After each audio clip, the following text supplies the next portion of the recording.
जय माँ शक्ति माँ दुर्गे भवानी क्षमा करिए माँ रक्षा करें। आज दुर्गा सप्तती के 12वां अध्याय में माँ दुर्गा के विभिन्न चरित्रों का, विभिन्न स्वरूपों का वर्णन किया गया है। माँ की कृपाएं क्या क्या हैं, माँ किस प्रकार से मनुष्य के चरित्र को देखकर के उन पर उनकी कृपा हुई है। आज इस 12वें अध्याय में इसी का वर्णन किया गया है। तो आइए हम आगे बढ़ते हैं। आज शक्ति माँ दुर्गा बोली कि हे देवताओं, जो पुरुष इन स्तोत्रों के द्वारा एकार्चित होकर मेरी स्तुति करेगा और मैं उसके संपूर्ण कष्टों को निसंदेह हर लूँगी। मधुकैटभ के नाम महिषासुर के वध और सुम तथा नृसिंह के वध की जो मनुष्य कथा कहेंगे, मेरे महात्मन को अष्टमी, चतुर्दशमी और नवमी के दिन एकाग्रचित होकर भक्तिपूर्वक सुनेंगे, उनको कभी कोई पाप न रहेगा और पाप से उत्पन्न हुई विपत्ति भी उनको कभी न सताएगी। उनके घर में दरिद्रता न होगी और उनको प्रियजनों का भी क्षोभ भी नहीं होगा और इसके किसी प्रकार का भय न होगा। इसलिए प्रत्येक मनुष्य को भक्तिपूर्वक मेरे इस महात्मन को सदा पढ़ना और सुनना चाहिए। मेरा यह महात्मन महामारी से उत्पन्न हुए संपूर्ण पदों को एवं 3 प्रकार के उत्पातों को शांत कर देता है। जिस घर व मंदिर या जिस स्थान पर मेरा स्तोत्र विधिवत पढ़ा जाता है, उस स्थान का मैं कभी भी त्याग नहीं करती और वहाँ सदा मेरा ही निवास रहता है। बलिदान, पूजा, होम तथा महोत्सव में मेरा यह चैत्र उच्चारण करना तथा सुनना चाहिए। ऐसा हवन या पूजन मनुष्य चाहे जानकर या बिना जानकर करे, मैं इसे तुरंत ग्रहण कर लेती हूँ। और शरद काल में प्रत्येक वर्ष जो महापूजा की जाती है, उनमें मनुष्य भक्तिपूर्वक मेरा यह महात्मा सुनकर सब विपत्तियों से छूट जाता है और धन धान तथा पुत्र सुनकर मनुष्य युद्ध में निर्भय हो जाता है और इस महात्मा के श्रवण करने वालों के शत्रु सदा सदा के लिए नष्ट हो जाते हैं तथा कल्याण की प्राप्ति होती है और उनका कुल आनंदित हो जाता है। सब कष्ट शांत हो जाते हैं तथा भयंकर सब दिखाई देना तथा घरेलू दुख इत्यादि सब मिट जाते हैं। बाल गृह में ग्रसित बालकों के लिए यह मेरा महात्मन परम शांति को देने वाला है। मनुष्यों में फूट पड़ने पर यह भली भात मित्रता करवाने वाला है। मेरा यह महात्मन मनुष्यों को मेरी जैसी सामर्थ्य की प्राप्ति करवाने वाला है।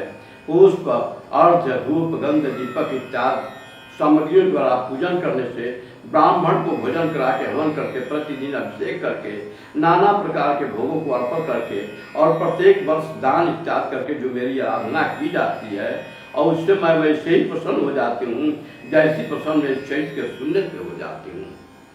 यह महात्मा श्रवण करने वाले पर पापों को हर लेता है तथा आरोग्य प्रदान करता है और मेरे प्रादुर्भाव का कीर्तन दुष्ट प्राणियों से सदा रक्षा करवाने वाला है।